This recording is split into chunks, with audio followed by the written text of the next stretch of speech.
Hablábamos de los títulos a nivel nacional e internacional también, referidos a la caída, ¿no? Al día negro, al lunes negro, como titulan muchos. Algunos lo manifiestan como la peor caída de la década del 80, con este colapso, con el derrumbe de las bolsas. Y bueno, y queríamos saber si iba a tener algún impacto entre nosotros. Es válida la pregunta. Mira, yo creo que no va a tener un impacto más que limitado, porque en definitiva la economía argentina, al tener superávit fiscal, no está tan afectada por este tema, ¿sí? Vos podés tener eventualmente algún problema en el momento que necesites refinanciar deuda, pero el propio gobierno ya ha dicho que tiene resguardados ya los pagos de capital para el año que viene. Así que me parece que hoy es un día de pánico, y la palabra pánico la conocemos muy bien. En los momentos de pánico se toman decisiones emocionales y apresuradas, pero también para que tengas un poquito de perspectiva, muchas de las acciones que estaban cayendo fuertemente, ahora algunas están en positivo. El Nasdaq estaba 5% abajo, ahora está 2% abajo.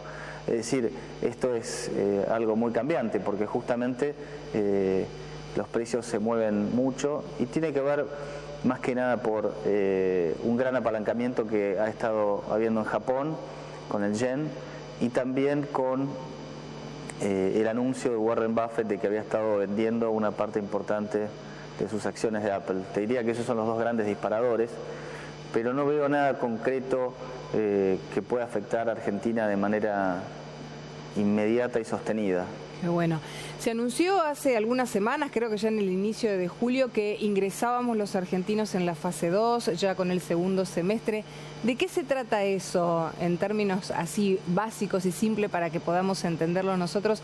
¿Qué es lo que tenemos que esperar? ¿Qué es lo que tenemos que hacer? Mira, yo te diría que lo destacable es esta idea de emisión cero. Emisión cero, cuando vos lo sumás a superávit fiscal que tiene el gobierno, lo que quiere decir es que en definitiva vas a tener cada vez menos pesos en circulación, porque superávit fiscal quiere decir que el gobierno recauda más de lo que gasta, es decir que de alguna forma va aspirando pesos, va quitando pesos de circulación, y eso va a colaborar con la caída de la inflación, que ya el propio ministro de Economía indicó que espera que sea por debajo del 2% para septiembre, al menos la inflación núcleo.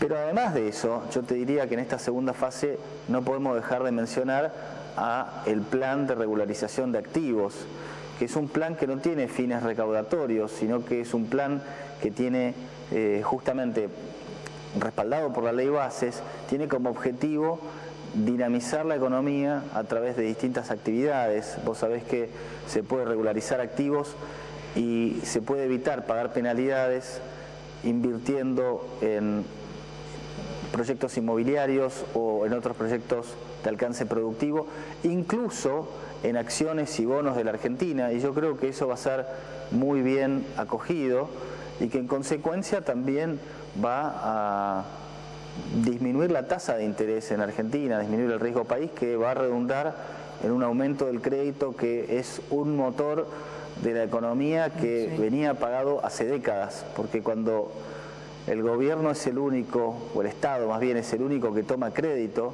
le saca todo ese crédito al sector privado. Entonces, en la medida que el gobierno se retire del mercado de crédito, absorbiendo todo a través del déficit fiscal, bueno, ahora los bancos están interesados en colocar ese crédito en el sector privado, y no tengo la menor duda de que eso va a significar una expansión económica también. Miguel, vos recién hiciste referencia a la inflación. Te entendí que esperaban el 2% aproximadamente para el mes de septiembre, pero en nada se va a conocer la de julio. Ya hay algunas consultoras privadas que están hablando del 4%. No sé cuál es la evaluación o la mirada que tienen desde el gobierno. Sí, yo te diría que puede estar incluso por debajo del 4%, la inflación de julio. Algunas consultoras ya están dando ese número. Y sí, efectivamente, el ministro Caputo habló de la inflación núcleo por debajo del 2% para septiembre, información que la vamos a tener recién en octubre. Claro. ¿Sí? Así que faltan un poco más de 2 meses para tener concretamente ese número, pero eso sería, ya te diría yo, la confirmación de que la inflación está siendo derrotada. Y te puedo contar acerca de una consultora que yo sigo mucho, que es Econométrica, con Ramiro Castiñeira, que él espera una inflación para el 2025 en la zona del 20%, todo el año 20%. Tengo que hacer esta aclaración porque vale la pena resaltarlo.